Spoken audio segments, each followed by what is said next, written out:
Hello again.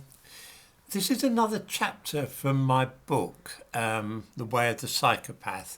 This chapter is called The World of Work. I would just take the opportunity once again to remind viewers that it is actually meant to be humorous. It is not to be taken seriously as a self-help book, nor as an analysis of modern society. Most of us have jobs, but few of us ever reflect upon the true nature of the activity. And this, like other forms of self-deception, causes psychological problems which reveal themselves in a variety of ways, some mental, others physical. If ever we do think deeply about what working for somebody means, we either shy away before following our thoughts to the logical conclusion, or, having unearthed what is actually happening and been appalled by it, we thrust the knowledge from us and bury it deep in our unconscious mind. The explanation for this is simplicity itself. Most people do not wish to dwell on the grim reality of what jobs entail, and prefer to disguise their colleagues and even their boss as friends, and pretend that they work because they enjoy it rather than simply as a way of avoiding homelessness and starvation. In the introduction, we looked at the possibility that the clinical definition of psychopathy has the effect of portraying psychopaths as freaks, people whose aims and intentions are very different from our own. Rather than focusing on the positive aspects of the way of the psychopath, the tendency is to exhibit them as amoral villains. One of the most popular tools for identifying psychopaths was devised in the 1970s by Canadian psychologist Robert Hare. He put together a questionnaire consisting of 20 questions which an interviewer would ask somebody suspected of psychopathy. Those who scored over a certain level were psychologically abnormal and prone to dangerous and antisocial conduct.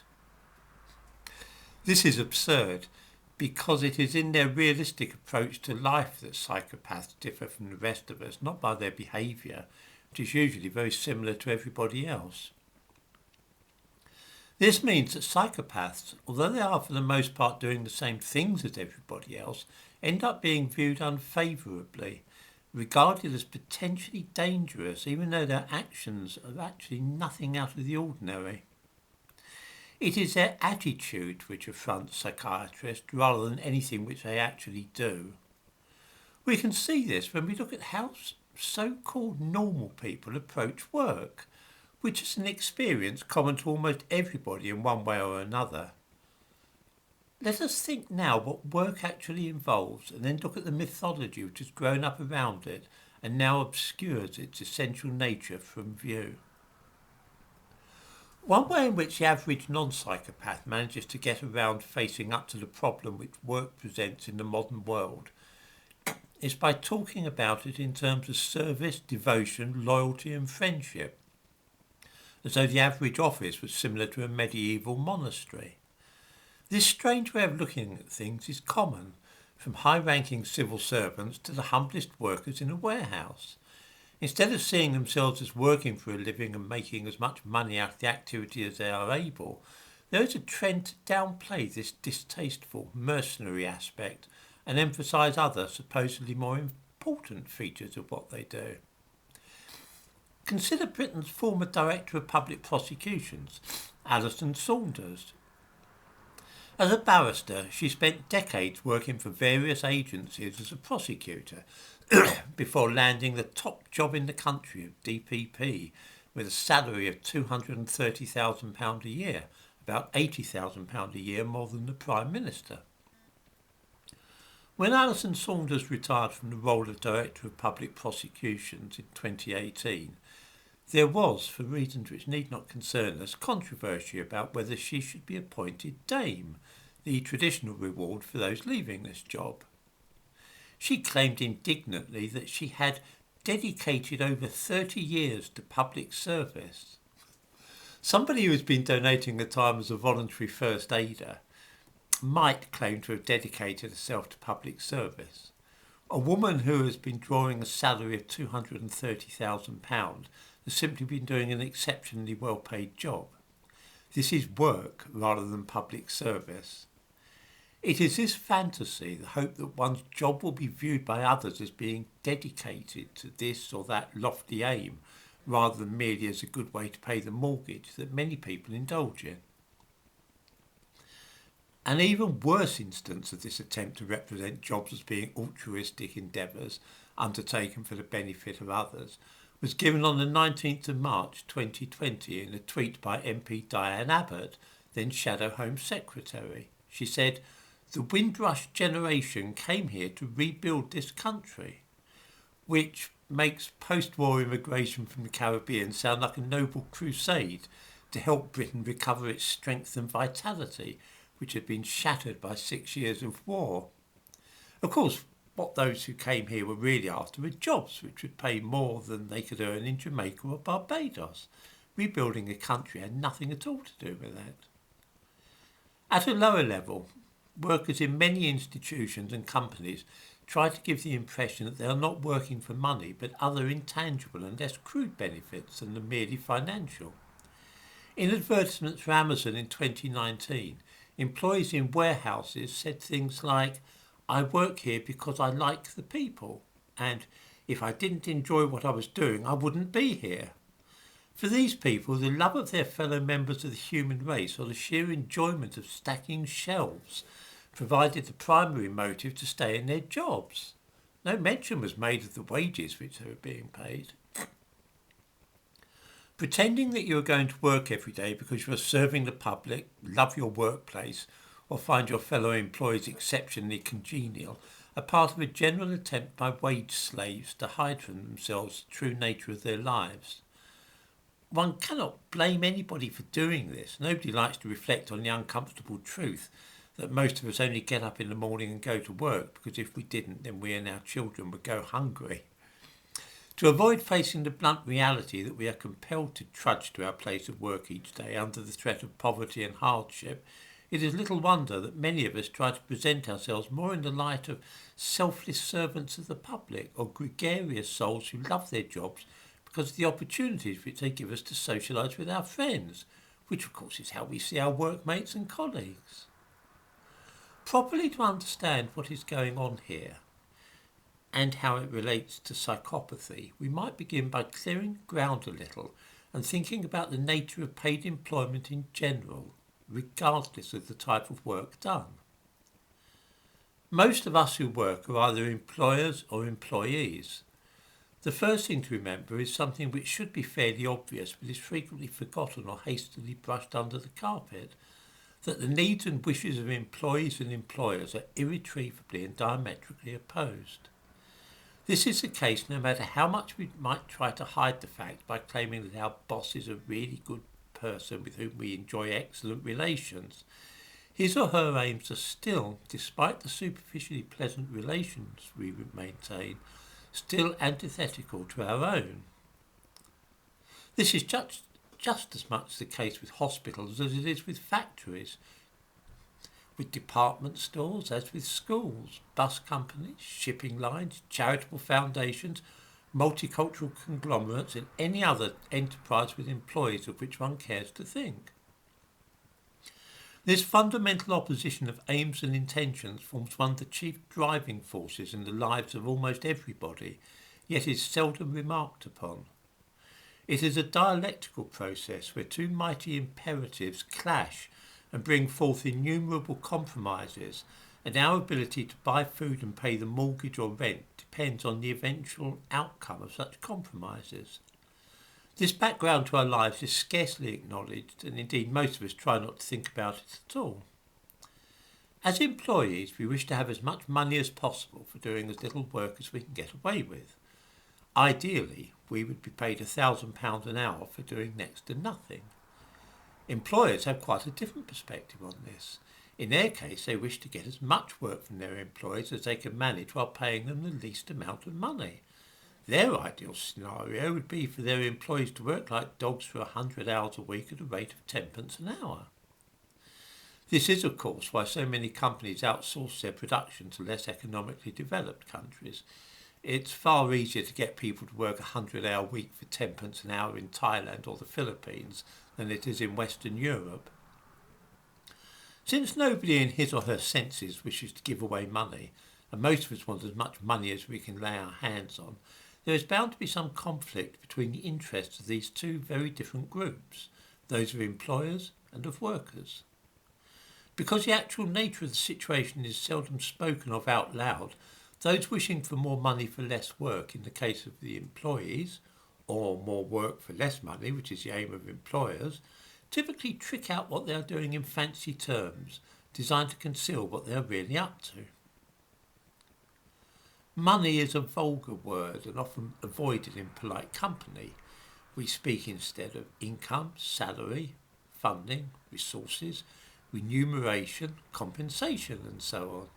It sounds so much better when an organisation is trying to put the bite on government to obtain more money, to refer instead to chronic underfunding and a lack of resources. A shortage of money becomes a funding crisis. And somebody hoping to persuade a former employer to give him a large sum of money due to some injury suffered in the workplace is said to be seeking compensation. For their part, employers wishing to get staff to back off from pay claims will put the frighteners on them by threatening them with wholesale sackings. Not that anybody would dream of putting such a plan in those words. It sounds so much better to talk of restructuring or rationalisation. Here then is an important point which so many of us do our best to forget. We do not go to work because of our devotion to some ideal and because we like those with whom we work. We do it because we have to in order to survive. Deep inside we know this and feel resentment. This resentment is felt by both bosses and workers. The bosses resent the fact that their employees are lazy and greedy, and the ordinary workers feel bitter that they are being exploited as wage slaves. What is truly extraordinary is that neither group openly admit any of this, even to themselves. Instead, they fight a guerrilla war against each other, struggling for advantage. The rules of the game, though, dictate that neither side can ever come out and say what they really mean. Just like the detested stepchild, employers claim to cherish their staff, while the workers declare their loyalty to the company. And just as in the suppressed tensions in the blended family, so too in the workplace. Anger and frustration, the cause of which must never be spoken of openly. It is worth remarking once more that the psychopath is aware of and acknowledges the way that the world really works, and so has no difficulty stealing from his boss if he is an employee, or viciously taking unfair of his workers if he is fortunate enough to be an employer. He does not mind in the least knowing that he is a thief or a ruthless exploiter of the vulnerable and poor. For the rest of us, though, this undeclared war is fought with subtlety and cunning, so that neither we nor our opponents are aware that a struggle is actually taking place at all. It is time to return to the statement made at the end of the last chapter that everybody steals and engages in fraud. Much of this dishonest behaviour takes place at work, and because nobody ever calls it by its correct name, it is likely to come as a shock to many readers to see the actual nature of what they get up to set out in a plain and unadorned fashion, with no attempts to disguise unpalatable facts. Among the questions which Robert Hare asked of and about those whom he suspected to be psychopaths was some about being manipulative and defrauding people of their money. Glancing through these questions certainly gives the impression, at least at first sight, that only somebody with a deviant or socially abnormal personality could answer yes to them. Question 5, which is headed Conning and Manipulativeness, gives some idea of the kind of things which psychologists believe to be indicative of psychopathic behaviour. The use of deceit and deception to cheat, con or defraud others for personal gain. This all looks quite straightforward and clear. Those readers of this book who are not psychopaths will of course be shocked and disgusted at the idea of anybody using deceit and deception to trick people out of their money or belongings. This is scarcely the behaviour that the average law-abiding citizen would engage in. Individuals who get up to such tricks may certainly be said to be deficient in moral sense or something of the sort, and we would ourselves scorn to act in such a fashion. If I were to suggest that the average person in Britain uses fraud in this way regularly, and for amounts typically in excess of £1,000 a year, there would be predictable howls of outrage. We will come back to this staggering lack of awareness shortly. Let's carry out a simple thought experiment. Imagine, if you will, that you hire somebody to do work around your property. Perhaps there is some gardening which needs to be done, or cleaning.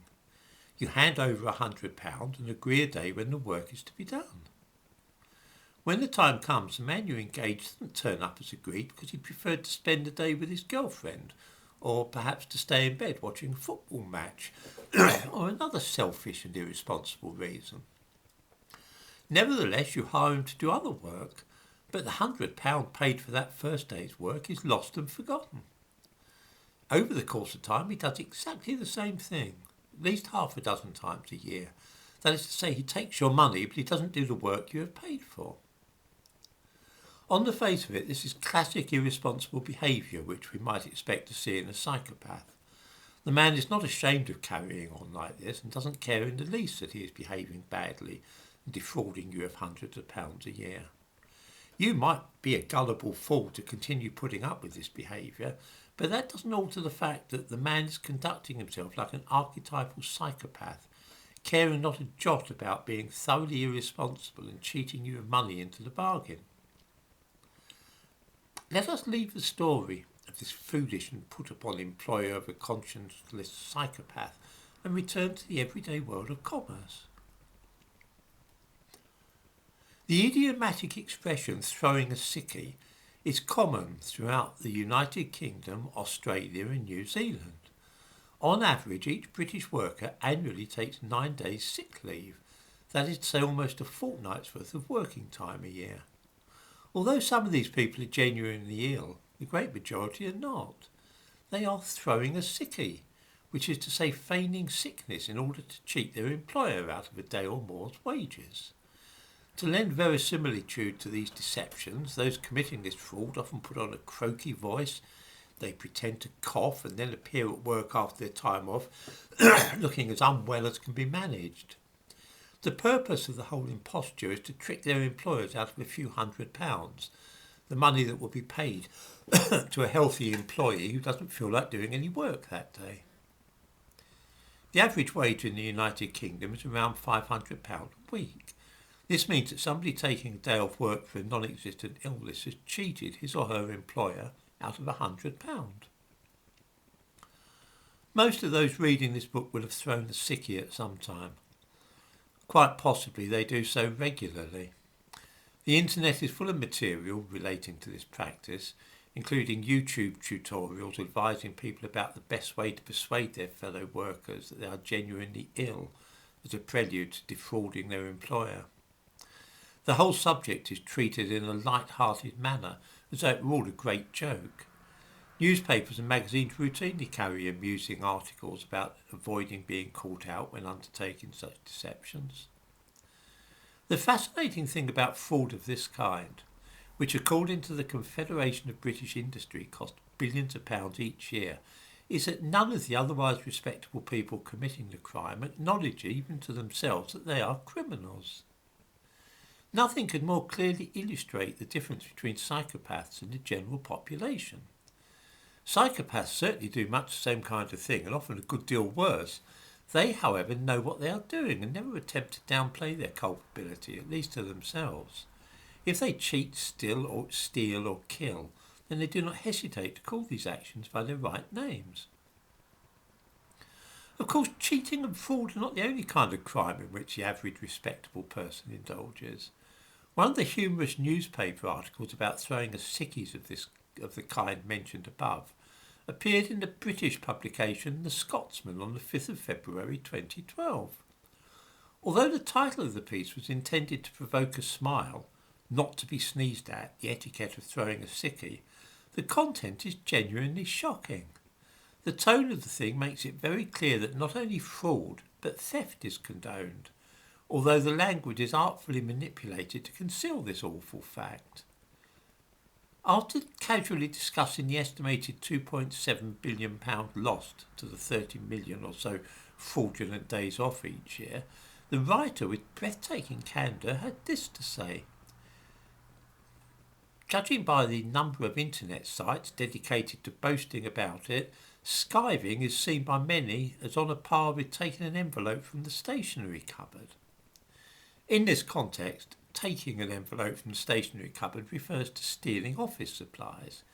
In other words, fraud and theft are made to sound innocuous by being concealed behind the weasel words skiving and taking. The obfuscation surrounding these dishonest practices reminds us irresistibly of another of the items in the Hare checklist, number 16. This is failure to accept responsibility for own actions. A failure to accept responsibility for one's actions reflected in low conscientiousness, an absence of dutifulness, antagonistic manipulation, denial of responsibility, and an effort to manipulate others through this denial. This sounds precisely like the people at whom we have been looking, the cheats, fraudsters and thieves who are unable to accept responsibility for their own actions. Anybody who could set up an elaborate fraud to cheat a company out of £100 and then try to dismiss it as mere skiving or refuses to call theft by its right name must definitely have low conscientiousness and an absence of dutifulness. There can be little doubt either that he is failing to accept responsibility for his actions. Studying the idea of taking dishonest sick days has shown that defining people as psychopaths or normal citizens has at least as much to do with the prejudices of the mostly middle-class psychologists and psychiatrists who are responsible for drawing up the diagnostic criteria as it does with any objective measurement of a mental condition. Defining psychopathy as an aberration affecting a minority of the population automatically means that we do not include within its definition all those millions of people throwing sickies or stealing envelopes, USB sticks, ink cartridges or pens from their place of work. After all, looking at it from that perspective would mean that if you were to add in all those honest people who inflate insurance claims and so on, then the majority of the population in both Britain and the United States would have to be classified as psychopaths. If you then included anybody who goes in for denial of responsibility and an effort to manipulate others through this denial, then there would hardly be anybody left out of this category, including almost every high-ranking soldier or political leader in the world. We have looked so far in this chapter at the alarming way that many people fail to realise that they are stealing from and cheating their employer. But this, of course, works in both directions. It's no coincidence that many of the more successful businessmen and employers are psychopaths and know just how to exploit others for their own profit and aggrandisement. Being psychopaths, of course, these individuals are fully aware of what they are doing and that it amounts to defrauding people out of their time and money. They do it anyway, though. How do employers cheat people and steal from them? They use much the same methods as their employees. Perhaps readers who have ever been guilt-tripped or coerced into working past their usual going-home time could raise their hands. I suspect that this will include almost everybody. Just as when a healthy worker throws a sickie, this is a way of scamming people, stealing their time by making them read emails when they are not at work, among other things. This brings us to the second reason for examining in some detail the practice of throwing sickies. It was said earlier that employers and their staff are constantly engaged in fighting an undercover war against each other, and employees cheating their boss out of money or employers trying to get their staff to work for nothing are both skirmishes in this conflict. Psychopaths know this and relish the battle. Ordinary people remain unaware they are even fighting. Once in a while somebody gives the game away and tells things as they are about the world of work, but this is uncommon. In October 2015, journalist Suzanne Moore published an opinion piece in the Guardian newspaper with the headline, "Phone in sick, it's a small act of rebellion against wage slavery." Other than such occasional lapses into truthfulness, though, the struggle remains largely unreported.